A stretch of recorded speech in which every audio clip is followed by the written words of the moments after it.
Roja Darussalam, menggemakan tauhid, menebar sunnah. Bismillahirrahmanirrahim. Assalamualaikum warahmatullahi wabarakatuh. Alhamdulillahirabbil alamin. Wa bihi nasta'inu ala umurid dunya waddin.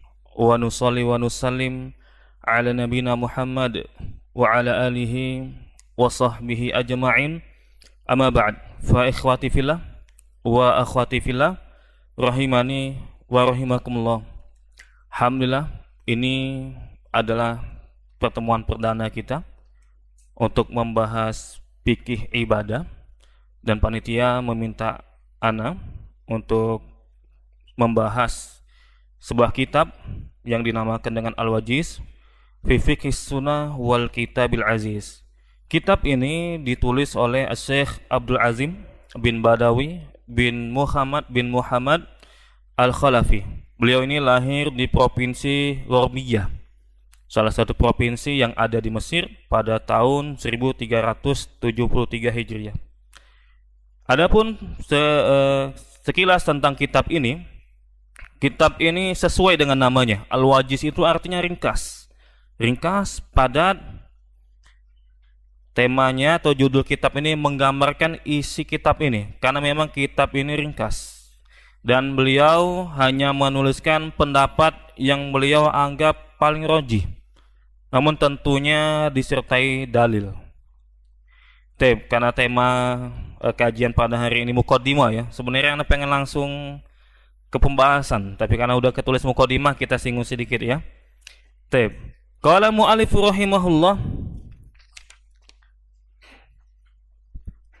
wa qad rattabtuhu ala hadan nahwi: kitab at-taharah, kitab as-shalah, kitab as-siyam, kitab az-zakah, kitab had, kitabun nikah, kitabul buyu', kitabul aiman, kitabul ad'imah, kitabul wasaya, kitabul faraid, kitabul hudud, kitabul jinayat atau jinayat, kitabul qada, kitabul jihad, kitabul itqi.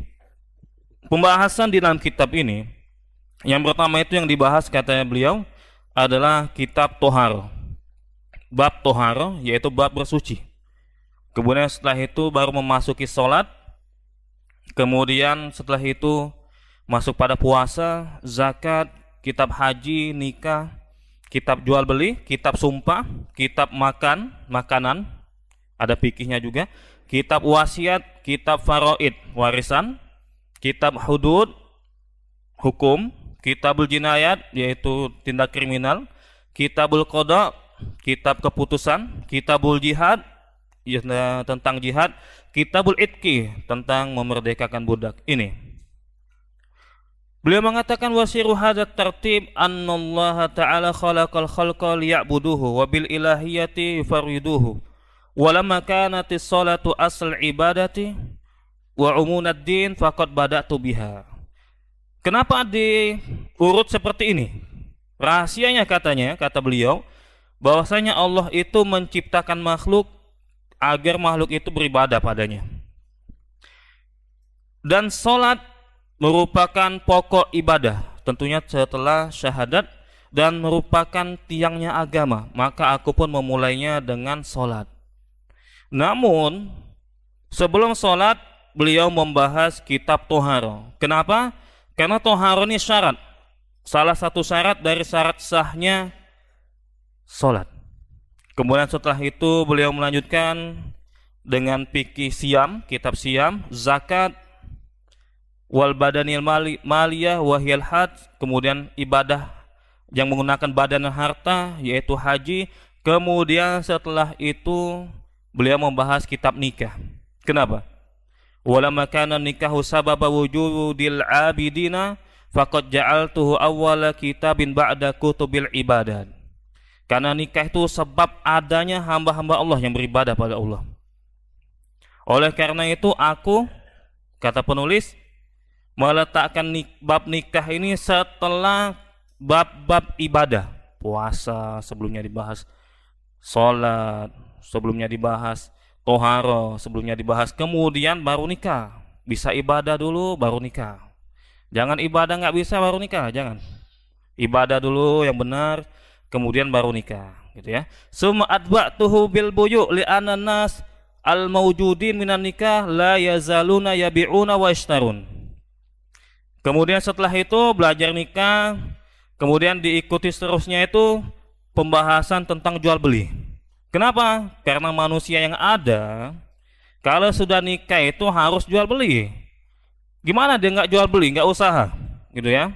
Makanya setelah nikah kerja. Apa kerja dulu harusnya gitu? Kerja dulu harusnya ya. Ada modal baru nikah gitu. Nah makanya kalau nikah harus paham fikih jual beli. Jangan sampai ngasih anak istrinya itu sesuatu yang tidak halal. Wa qad jaratil adatu bi kasratil aiman fil buyu'. Walizalika al-haqqu kitabal buyu' bi kitabil aiman li bayani ma yasihu minhu wa ma la yasih. Sudah belajar jual beli, biasanya orang itu banyak bersumpah kalau jual beli. Sering kita lihat di pasar itu, wah disumpah demi Allah modalnya sekian gitu ya. Nah biasanya banyak sumpah. Setelah itu baru dibahas tentang sumpah, agar ketahuan ini sumpahnya ini sah atau tidak. Kemudian setelah itu bab makanan, wasiat, faraid, hudud, hukum-hukum dan jinayat dan tindak kriminal. Kemudian setelah itu baru qada. Ini sekilas tentang muqaddimah. Beliau menggambarkan kenapa beliau itu mengurutkan dengan urutan seperti itu. Kenapa harus dimulai dengan toharo, gitu ya. Kemudian ditutup dengan itki, yaitu tentang perbudakan. Kita masuk langsung pada pembahasan. Beliau memulai kitab ini dengan toharo, yang dimana-mana kitab fikih itu diawali dengan toharo. Kenapa? Karena dimulai sebelum sholat. Yang paling utama tadi dijelaskan adalah sholat. Namun sebelum sholat harus tahu toharo dulu agar sholatnya sah, gitu. Beliau mengatakan at-taharatu lughatan an-nazafatu wa nazahatu minal ahdas. Toharo secara bahasa itu artinya kebersihan. Kebersihan dan suci dari hadas. Suci dari hadas. Hadas itu ada hadas kecil, hadas besar. Nanti insya Allah kita bahas ya. Adapun secara istilah, beliau mengatakan wastilahan raf'ul hadasi au izalatun najasi. Toharo secara istilah artinya adalah mengangkat hadas atau menghilangkan najis. Ini saya ulangi, toharo secara istilah syar'i yaitu mengangkat hadas, menghilangkan hadas. Yang awalnya hadas kecil dihilangkan dengan wudhu misalkan, atau hadas besar dihilangkan dengan mandi janabah dan seterusnya. Dan juga menghilangkan najis. Kemudian setelah itu beliau melanjutkan dengan babul miyah, bab atau pembahasan tentang air. Kenapa yang dibahas air? Karena air ini media untuk mengangkat hadas. Kita wudhu pakai air, gitu ya. Kalau pakai debu itu tayamum namanya. Kita langsung masuk pembahasan toharo di sini, diawali dengan pembahasan pertama yaitu air. Nah ini ya, jangan sampai kita salah ngambil air gitu. Bisa nggak sah nanti wudhu kita, atau mandi kita nggak sah. Karena ada aturannya ini, menggunakan air ada aturannya ini.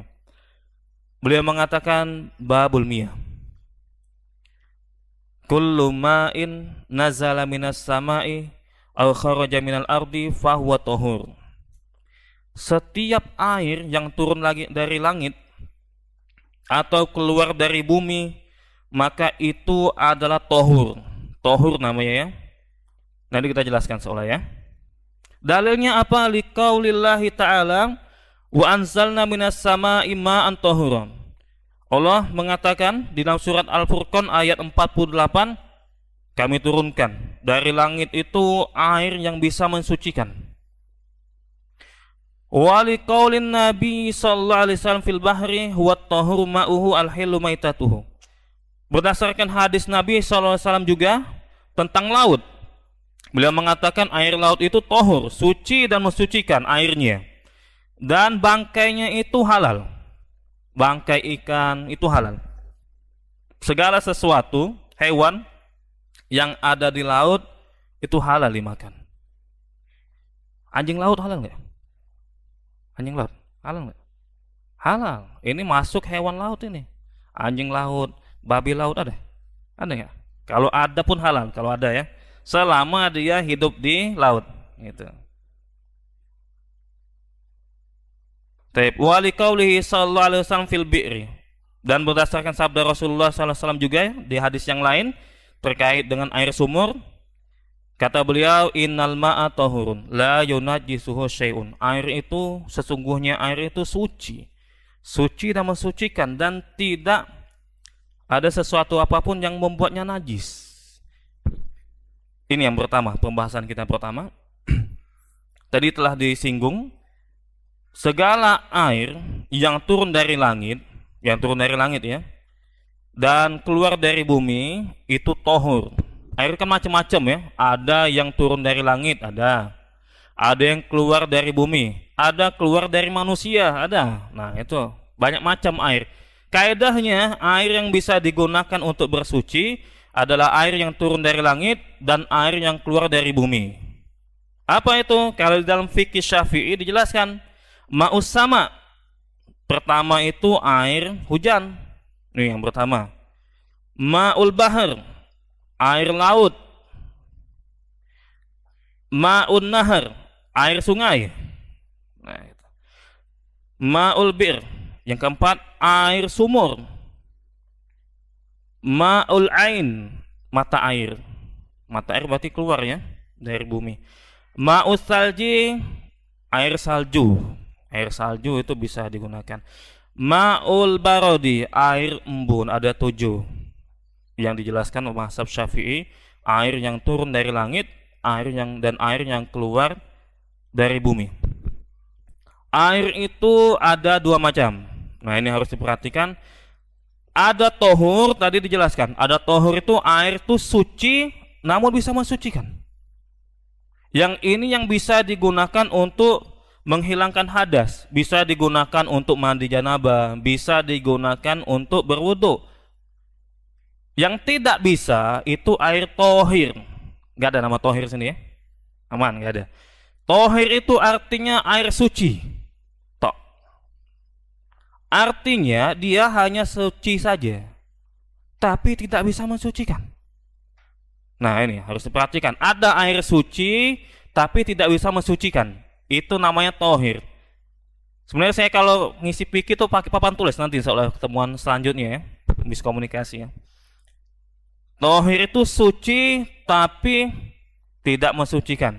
Apa contohnya? Air kopi. Nah, air kopi ya enggak? Air kopi itu bisa dipakai wudhu? Tidak bisa. Air kopi. Ini namanya tohir. Itu. Tohur suci dan bisa mensucikan. Inilah yang bisa digunakan untuk berwudu atau mandi janabah. Paham ya? Nah, tohur itu yang suci dan mensucikan itu air yang tidak berubah dari bentuk aslinya. Kaidahnya gitu.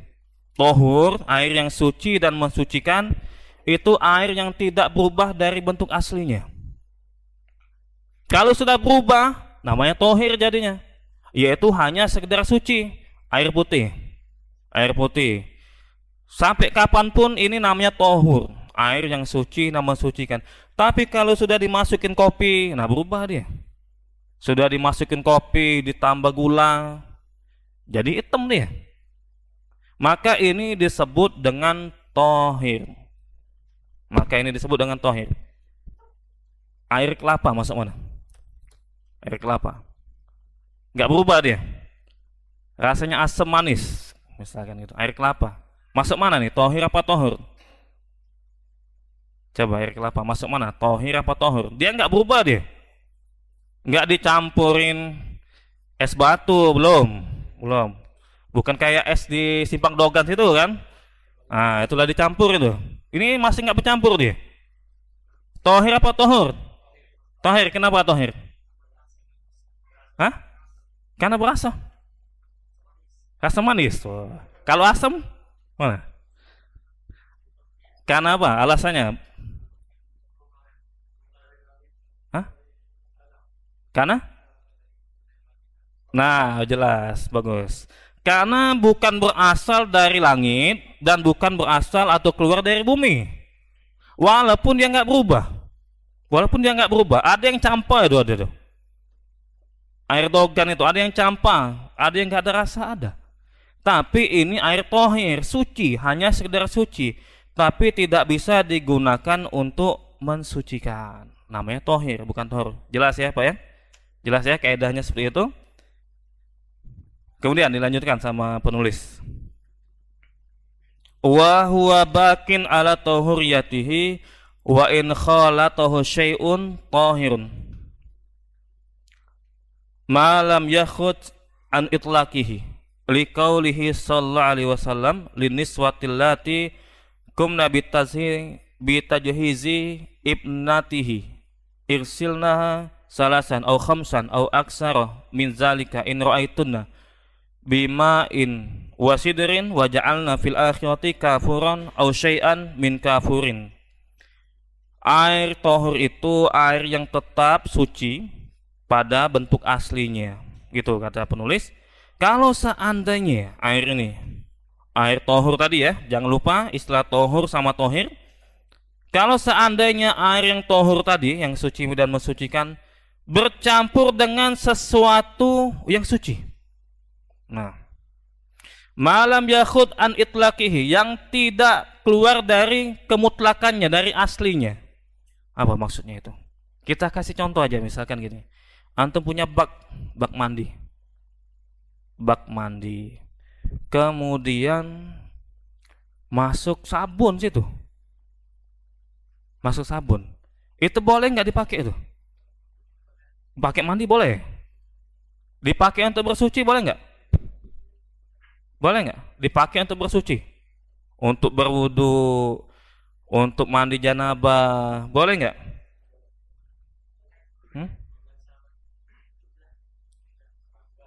Oh, tidak berapa-apa. Apa sifatnya? Baik, jahat, apa? Bau, rasa, warna. Iya, bagus. Kalau seandainya, kalau seandainya dia bercampur dengan sesuatu yang suci. Antum punya bak mandi, tahu-tahu ada sabun jatuh, boleh nggak dipakai untuk berwudu? Boleh, alasannya dengan syarat tidak berubah rasa, bau, sama warna. Salah satu dari ketiga sifat ini nggak boleh ada perubahan. Rasa tetap, bau tetap, warna berubah. Warna berubah misalkan. Nah, ini nggak boleh digunakan. Tidak boleh digunakan untuk bersuci. Bisa dipahami ya saat ini Pak ya? Kaedahnya selama tiga sifat, salah satu dari tiga sifat ini, dari tiga karakter air ini tidak boleh berubah. Minimal nggak boleh berubah rasanya, atau baunya, atau warnanya. Satu saja nggak bisa digunakan. Apalagi dua sudah berubah, apalagi tiga, gitu ya. Nah, air sungai gimana tuh? Air sungai. Dulu air sungai Musi itu gimana tuh? Kabarnya bening dulu ya. Sekarang banyak, waduh banyak apa? Pencemaran ya. Banyak budak kecil main situ. Banyak sesuatu yang mengambang jadi kuning. Allah alam. Allah alam ya. Nah, kalau seandainya gini, kalau seandainya air ya, air sungai lah, air sungai, kemudian berubah jadi kuning, boleh nggak digunakan? Hah? Boleh. Air sungai berubah dia. Hah? Dua kula. Nah, ini belum bahas kita ini dua kula kan tuh udah belajar duluan ini ya. Udah bocor ya. Alhamdulillah nggak ada hadiah dia, udah bocor deh. Karena dua kula, bukan gitu alasannya, bukan. Bukan dua kula, bukan. Antum air laut jadi asin itu air laut itu. Padahal berubah rasa dia. Kenapa kata Nabi bisa digunakan? Padahal kan berubah rasa. Kaidah ini kaidah yang disepakati. Nggak boleh berubah salah satu sifat. Kenapa? Karena memang karena diasinkan air lautnya sendiri. Asalnya, karena asalnya. Oh gitu. Iya. Ganti lagi soal. Antum ini anak jebak lah. Air nggak nyampe 2 kula. Bak antum kecil, bak mandi antum. Banyak lumut situ. Di bak antum tinggal mudik antum. Sepekan banyak lumut. Akibatnya berubah warna hijau air antum. Boleh nggak dipakai untuk berwudu? Hah?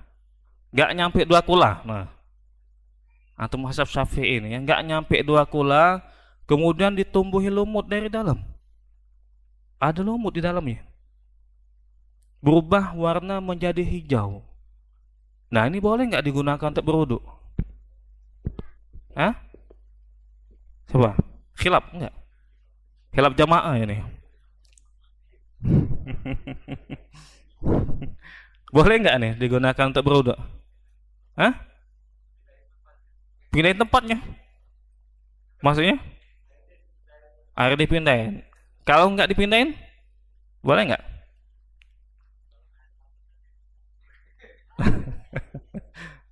Kalau nggak ada alternatif lain boleh. Alasannya boleh kenapa? Darurat. Tapi udah berubah loh ini warnanya nih, jadi hijau dia. Darurat. Kalau darurat tayamum, ya. Jadi kasus macam-macam. Jadi perlu diperhatikan kaidahnya. Dimaksudkan ulama, maksud ulama itu yang berubah warna, berubah rasa, berubah bau sehingga tidak bisa digunakan lagi untuk bersuci, itu kalau tercampur sesuatu dari luar, benda dari luar. Antum punya bak mandi, antum taruh eceng gondok dari luar tuh antum bawa. Nah, jadi hijau. Boleh nggak digunakan? Kalau berubah warna nggak boleh. Karena ini bahan dari luar, barang dari luar, media dari luar, nggak boleh. Kecuali kalau yang berubah itu sesuatu dari dalam. Sesuatu dari dalam ya. Contohnya apa? Bak mandi antum tadi yang anda contohkan. Lama nggak dibersihkan, banyak lumut, antum tinggal mudik, balik-balik hijau udah. Nah itu kan dari dalam itu perubahannya itu, bukan dari luar. Udah antum tutup, tapi nggak ada yang bersihin karena ditinggal. Kalau yang merubah warna atau merubah rasa, merubah bau, benda dari dalam, maka bisa digunakan untuk bersuci. Gitu ya. Kalau benda dari dalam atau benda dari dalam kemudian berubah, maka bisa digunakan untuk bersuci. Antum perhatikan ini apa nih? Lumut. Dari mana dulu lumutnya nih? Dari dalam. Berarti bisa. Air sumur gitu juga air sumur. Air sumur butek dia banyunya. Butek. Kenapa? Dedaknya muncul ke atas, naik misalkan. Ikannya berenang sampai ke dasar, butek ya nih. Boleh nggak digunakan? Boleh. Begitu juga air sungai. Air sungai. Air sungai dulu bening dulu. Sekarang jadi kuning, tergantung apa yang berubahnya ini. Apakah faktor tanah sehingga berubah jadi kuning, jadi hitam? Faktor tanah dalam ya. Boleh digunakan. Atau banyak ini peninggalan dari atas menjadi kuning dari luar, maksudnya benda dari luar. Kalau berubah karena itu nggak boleh digunakan. Bisa dipahami Pak ya sampai sini ya? Bisa dipahami ya? Nanti kalau kurang paham nanti kita diskusikan nanti. Kita tes, coba kita tes. Kita udah belajar tadi air tohur, air tohir, diperhatikan lagi air tohur, air tohir. Kemudian kapan bisa digunakan untuk bersuci dan kapan tidak bisa digunakan untuk bersuci. Gitu ya. Coba kita tes. Cukup pempek, boleh tak? Cukup pempek. Hah? Alasannya? Asam. Rasanya pedas. Bercampur. Berubah dari bentuk aslinya. Alasannya itu ya. Berubah dari bentuk aslinya, maka ini menjadi air apa dia? Air tohir, ya. Bagus. Air kemasukan sabun bisa nggak digunakan untuk bersuci? Hah? Kenapa? Sabunnya banyak tak? Hah? Berarti jawabannya terperinci gitu ya. Antum jawab terperinci. Kapan bisa digunakan, kapan tidak?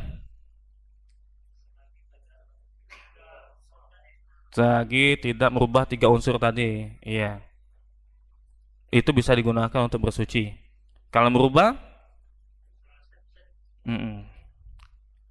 air beras. Air beras. Mana? Bisa nggak? Air beras? Hah? Atau nyuci, masak beras, sayang nih pakai untuk uduk. Sekaligus perawatan misalkan. Nah, boleh nggak? Alasannya? Karena sudah bercampur.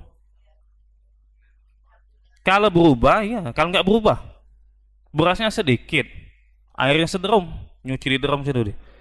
Nggak berubah. Kalau berubah, ya nggak bisa. Itu ya. Ya, kalau dia bercampur dari benda luar, beras kan benda dari luar ya. Kemudian berubah apa enggak? Nah itu. Kalau seandainya berubah, nggak bisa digunakan. Gitu ya. Nah itu ya. Lagi. Air banjir. Banjir bisa nggak? Banjir. Ngapa nggak bisa air banjir? Air banjir coba. Bisa nggak?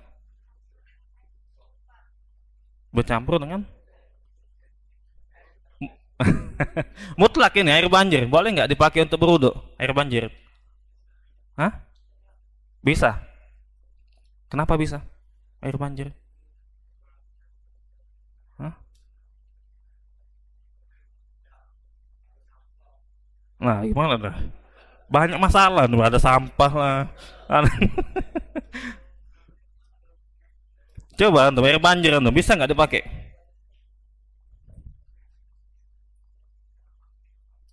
Ya, nah antum coba praktekkan biar antum bisa nanti. Wah, ini air banjir ini bisa digunakan untuk bersuci. Oh, ini nggak bisa. Pakai kaidah tadi, coba rumusnya ada. Gimana?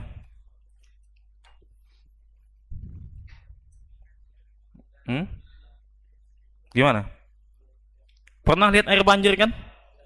Nah, biasanya. Kalau nggak berubah, kebanyakan berubah. Ya, yeah. Tergantung sebenarnya, kita jawab tergantung. Sebenarnya masalahnya bukan banjirnya, bukan. Tapi masalahnya airnya berubah apa enggak. Antum kalau banjir di komplek misalkan, situ bersih, masuk halaman rumah antum banjir. Misalkan halaman rumah banjir misalkan. Ternyata enggak berubah. Atau masuk ke dalam rumah, ternyata enggak berubah. Boleh untuk berwudu situ. Waduh, malas ke kamar mandi misalkan, samu basah dulu. Nah, langsung wudu misalkan. Boleh nggak? Boleh. Boleh selama tidak berubah. Masalah itu bukan jenisnya, bukan. Tapi dilihat dulu rumusnya itu berubah apa enggak. Kadang-kadang ya air banjir ya kadang-kadang di sebagian tempat nggak berubah dia. Sebagian tempat. Misalkan masuk ke dalam rumah air banjirnya ternyata bening, ternyata banjirnya dari atas, gentengnya bocor, masuk ke dalam ruangan tengah. Jadi masalahnya bukan banjir ya, masalahnya berubah atau enggak. Masalah ya, mudah dipahami sebenarnya, pikir ya, mudah insya Allah. Air keringat sekali, terakhir keringat, enggak keringat, air keringat. Hah? Alasan? Hah?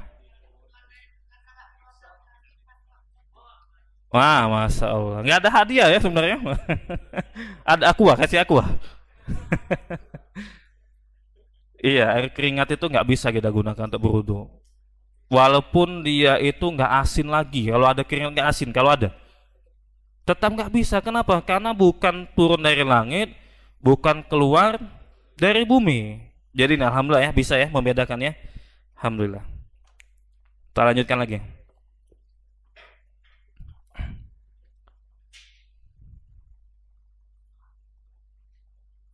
Wala yuhkamu binajasatil ma'i wa in waqa'at fihi najasatun illa idza taghayyara biha.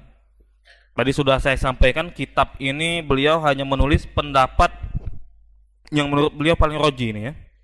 Dan ini ringkas banget ini kitab ini.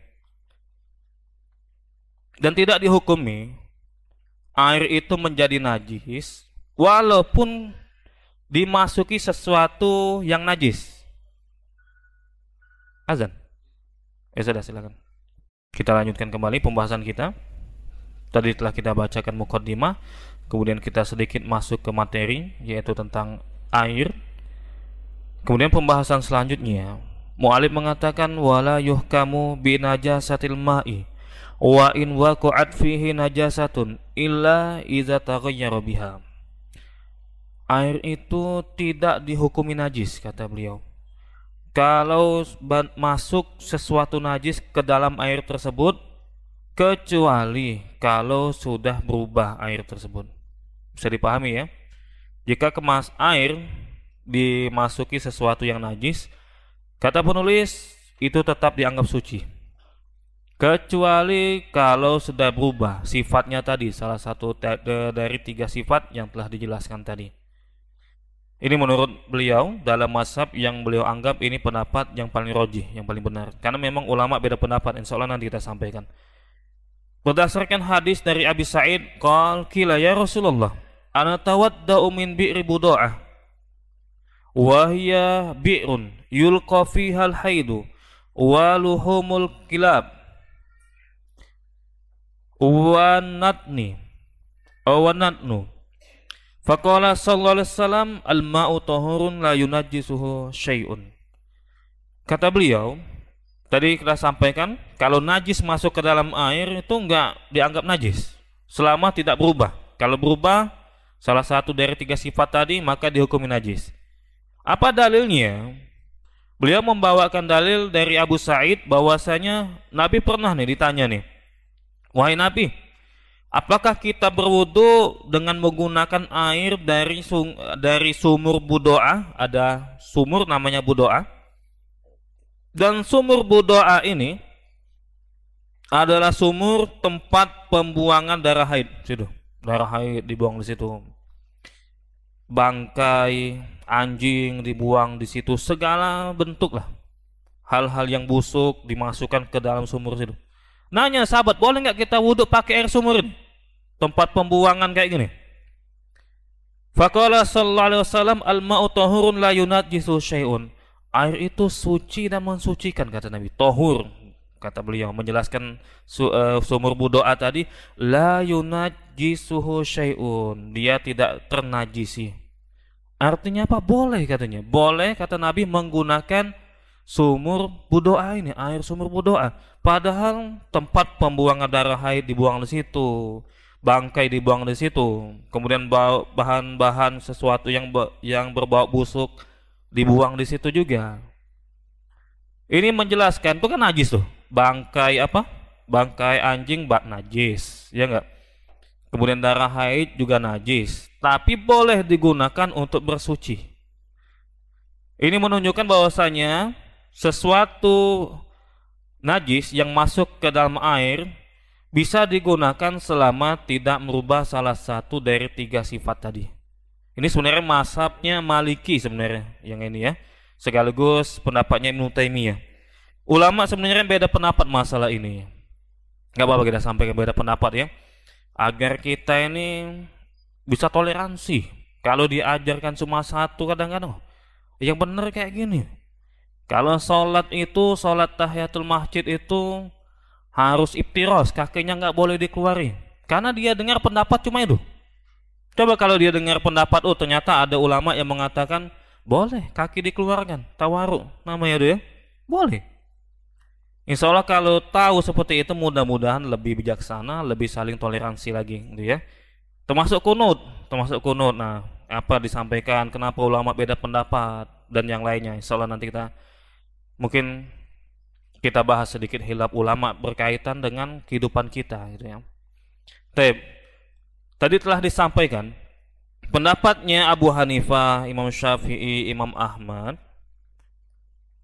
Kalau airnya itu sedikit, kemudian masuk benda najis, sesuatu yang najis, maka itu dihukumi najis walaupun tidak berubah salah satu 3 sifat tersebut.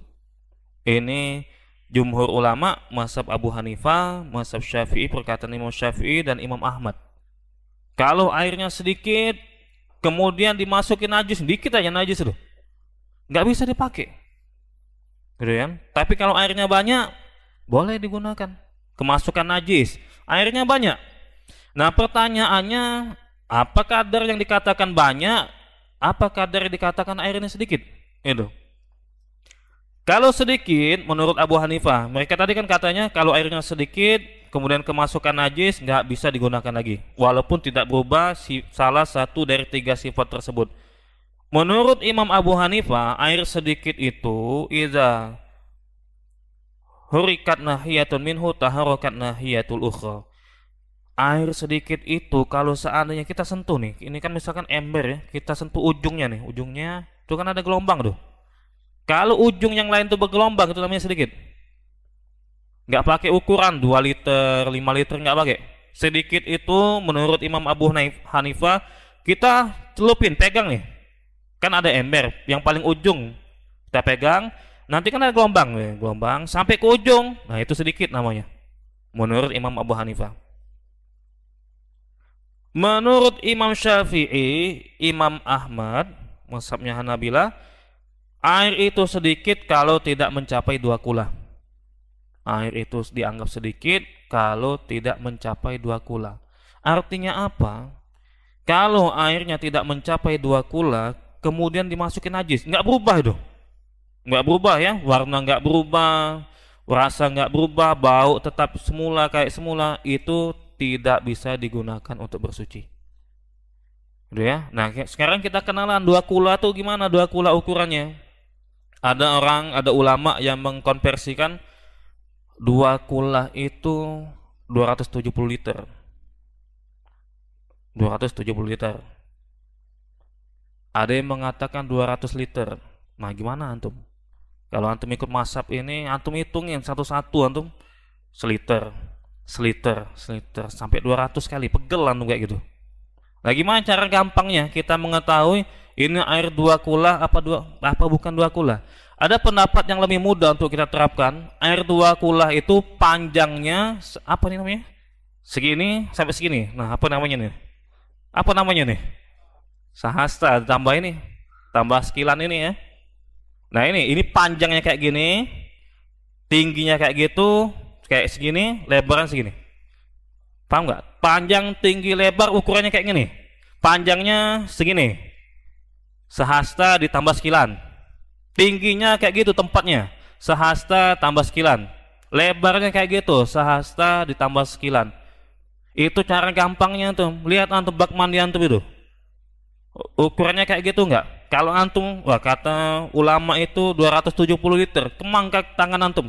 Seliter, 2 liter, 3 liter, kemang. Tapi tahu ya kemang ya bahasa ya. Tapi kalau antum lihat kayak tadi gampang. Wah, ada pendapat yang lebih mudah diterapkan. 1 hasta ditambah sekilan. Lebarnya, tingginya, panjangnya. Antum perhatikan bak antum. Kalau nyampe 2 kula, kemudian masuk najis, menurut Imam Abu Hanifah tadi, Syafi'i tadi, Imam Ahmad tadi, kalau sudah 2 kula berarti tidak mengandung najis. Kecuali kalau berubah ya. Kecuali kalau berubah salah satu sifatnya, kecuali kalau berubah. Maksudnya apa? Ternyata air antum udah 2 kula ini.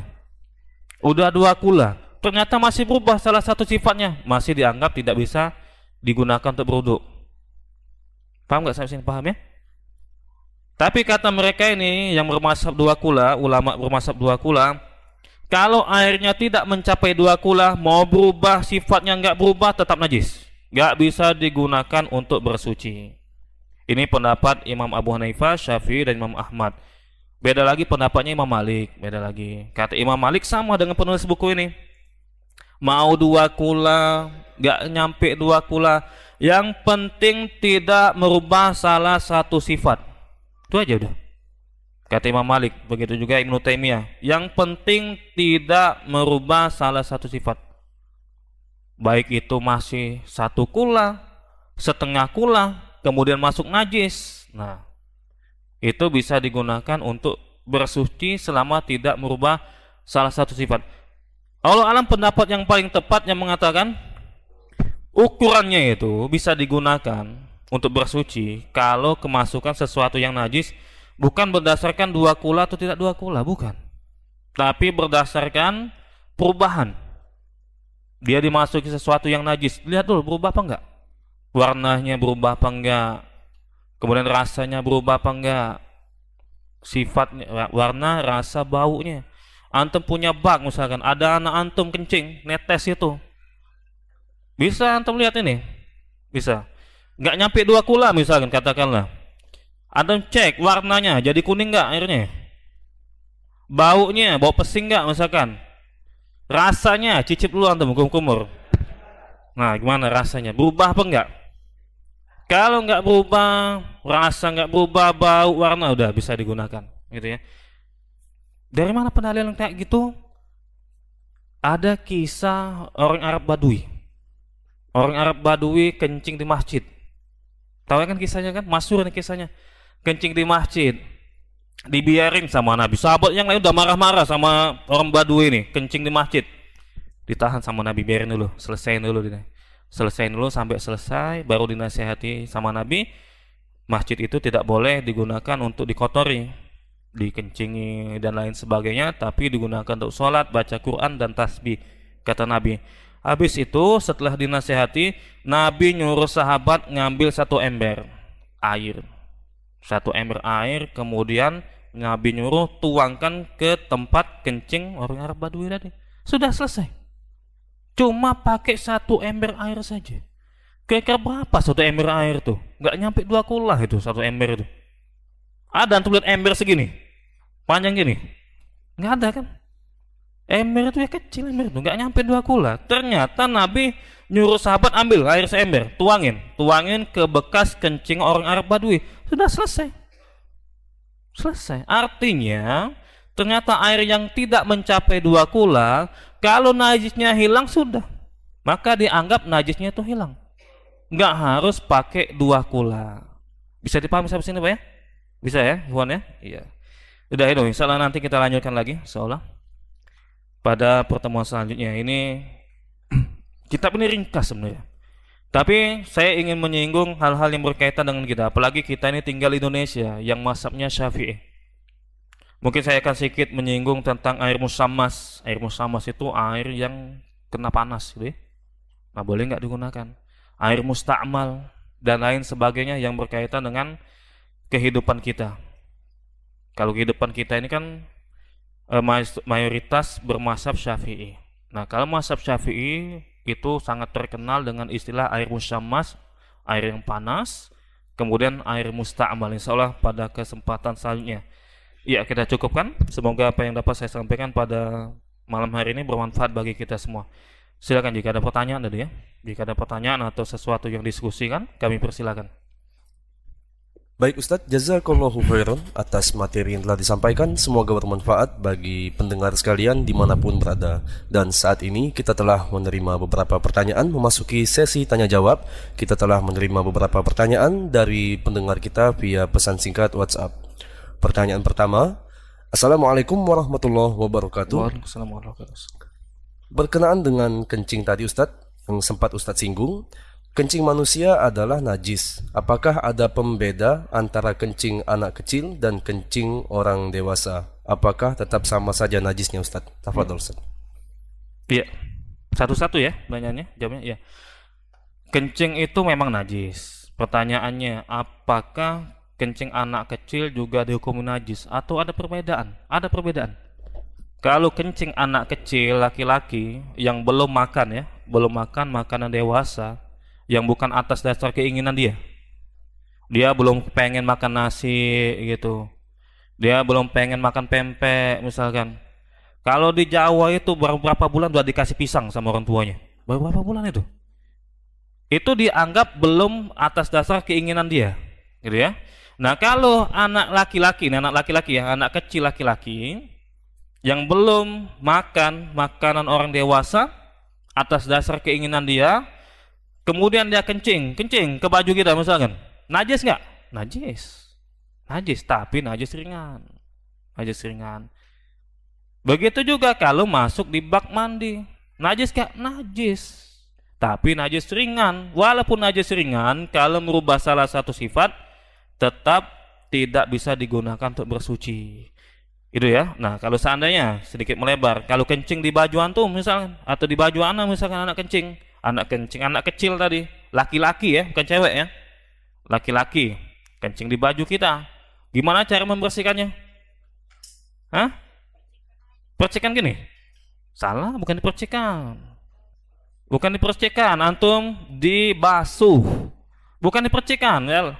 Nadhu itu bukan dipercikan, bukan. Tapi antum basahi tangan antum giniin aja. Nah.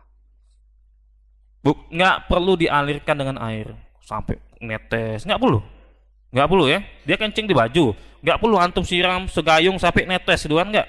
Tapi cukup antum basahkan tangan antum gini aja udah selesai. Itu. Jadi itu jawabannya, semoga bisa membantu. Silakan selanjutnya. Baik Ustadz, jazakallahu khairan atas jawabannya, semoga bermanfaat bagi penanya maupun pendengar sekalian. Kemudian selanjutnya kami beri kesempatan kepada jamaah Masjid At-Tauhid yang ingin bertanya langsung berkenaan dengan tema bahasan kita pada malam ini. Kami persilakan melalui mikrofon yang telah disediakan oleh panitia.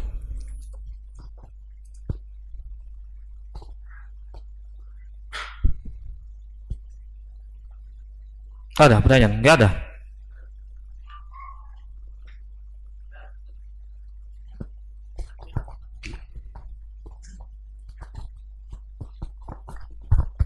Assalamualaikum warahmatullahi wabarakatuh. Waalaikumsalam warahmatullahi wabarakatuh. Untuk penjelasan yang tadi Ustadz, yang untuk anak bayi yang perempuan bagaimana Ustadz? Ya. Ya, tadi kan kita jelaskan bayi laki-laki ya. Kalau bayi perempuan itu najis air kencingnya. Terus cara membersihkannya apakah cukup diusapkan? Enggak. Beda najisnya. Yang sini rukhsah di sini adalah air kencing anak laki-laki. Yang cukup dibersihkan dengan apa namanya, dilap ya, diusap ya, diusap. Tapi kalau kencing anak perempuan, walaupun dia belum makan makanan dewasa, tetap najisnya lebih dibandingkan dengan kencing anak laki-laki tadi. Berarti bersihkannya yang mana? Ya dihilangkan bersih. Dihilangkan, bisa antum dicuci atau dialirkan air. Berarti beda cara membersihkannya. Pertanyaannya apa dibedakan? Kenapa dibedakan? Itu kan antara cara membersihkan kencing anak kecil laki-laki dengan anak kecil perempuan. Ulama menjelaskan salah satu hikmahnya, anak kecil laki-laki itu lebih disenangi oleh orang Arab. Ya, anak kecil laki-laki itu lebih disenangi dibandingkan dengan anak kecil perempuan. Artinya apa? Lebih sering untuk digendong. Nah, lebih sering untuk digendong, banyak kemungkinan, lebih besar peluangnya untuk mengencingi orang yang digendong. Makanya diberikan keringanan agar cara membersihkannya cukup dengan diusapkan. Itu salah satu alasannya kenapa dibedakan jika ada pertanyaan seperti itu. Allah alam bisawab. Silakan lagi. Ada lagi? Enggak ada.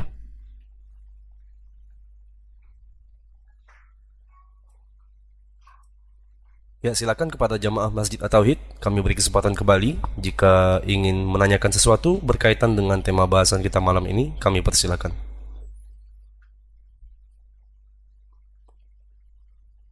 Ya. Bismillah, Assalamualaikum warahmatullahi wabarakatuh. Waalaikumsalam warahmatullahi wabarakatuh.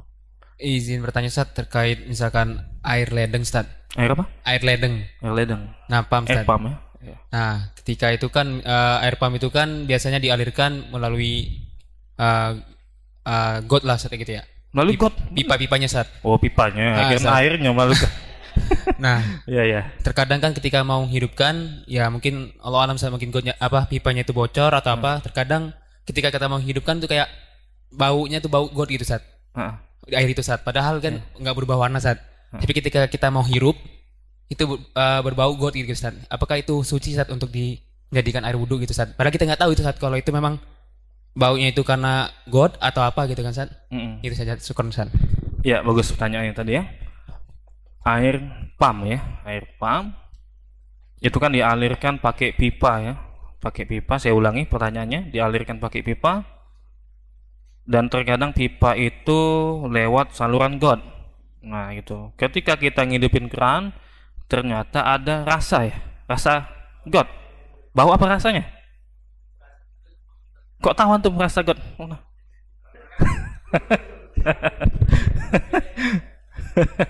Udah bisa membedakan antum ya rasa got ini rasa salah. Iya, gimana gitu kan? Apakah boleh digunakan untuk bersuci atau tidak?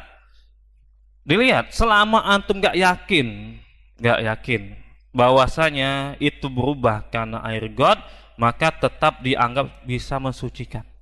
Bisa jadi itu bukan ini, dari asalnya memang bau got air itu.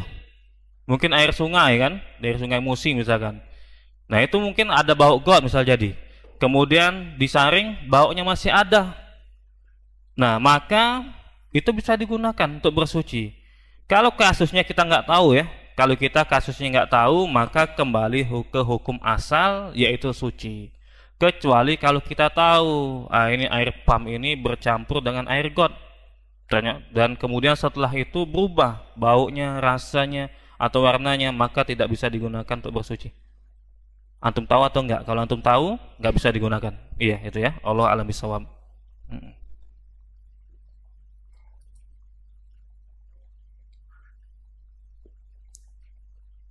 Baik, selanjutnya kami beri kesempatan kembali. Mungkin ini adalah pertanyaan terakhir untuk jamaah Masjid At-Tauhid yang ingin bertanya langsung. Kami persilahkan.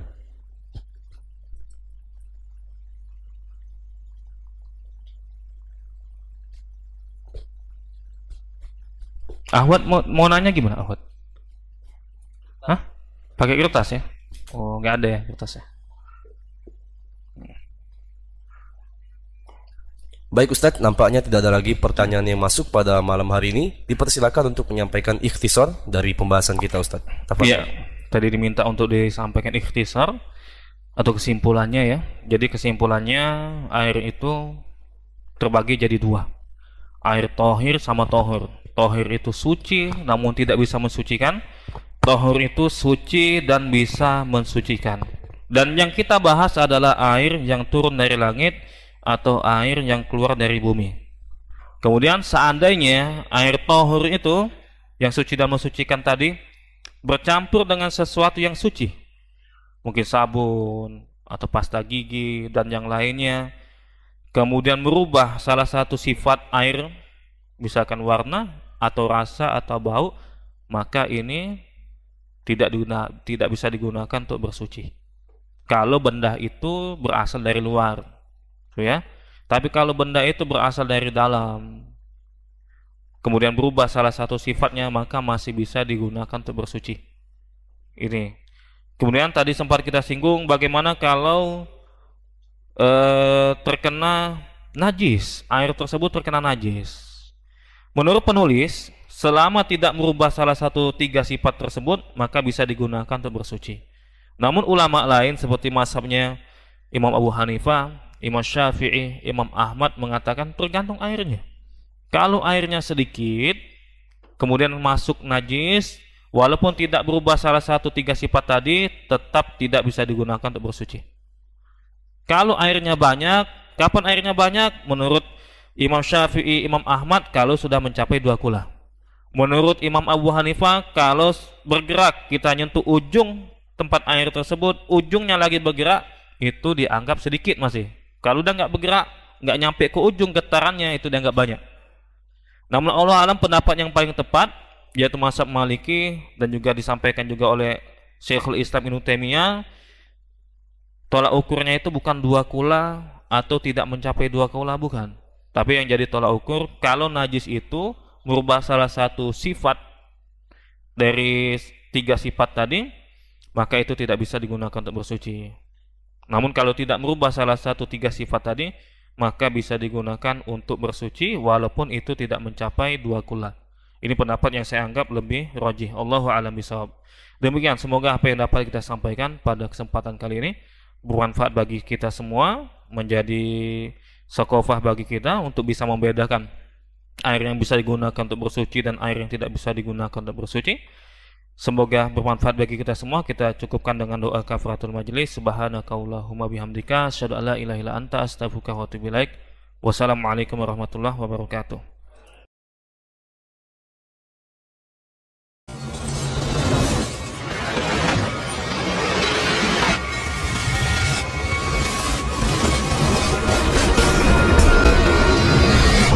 Roja Darussalam, menggemakan tauhid, menebar sunnah.